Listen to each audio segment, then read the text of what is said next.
सत्यता जरी असली तरी आपल्या कुटुंबामधून आपल्या परिवारामधून आधार देणारा बाप, सुखदुःखामध्ये पाठीवरती शब्बासकीची थाप टाकणारा बाप कुटुंबामधून जाऊच नये ही अवस्था तुमच्या आमच्या प्रत्येकाच्या हृदयाची आहे.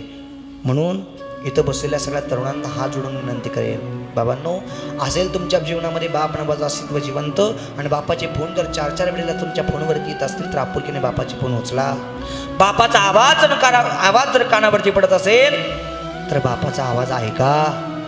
कारण आमच्यासारखे माझ्यासहित आणि या 3ही मुलांसहित आमच्यासारखे अनेक दुर्भागी माणसं आहेत की ज्यांच्या जीवनातून बाप नावाचं अस्तित्व संपलं. दिवसभर बापाच्या फोनची वाट पाहतात, बापाचा आवाज कानावरती पडावा ही अपेक्षा त्यांच्या मनाची आहे. पण एकदा सुद्धा बापाचा फोन त्यांच्या फोनवरती येत नाही आणि एकदा सुद्धा बापाचा आवाज त्यांच्या कानावरती पडत नाही. मग दिवसातून 4-4 वेळेला तुमच्या फोनवरती जर बापाचे फोन येत असतील तर अवश्य उचला, बापाशी बोला, जपा बापाला.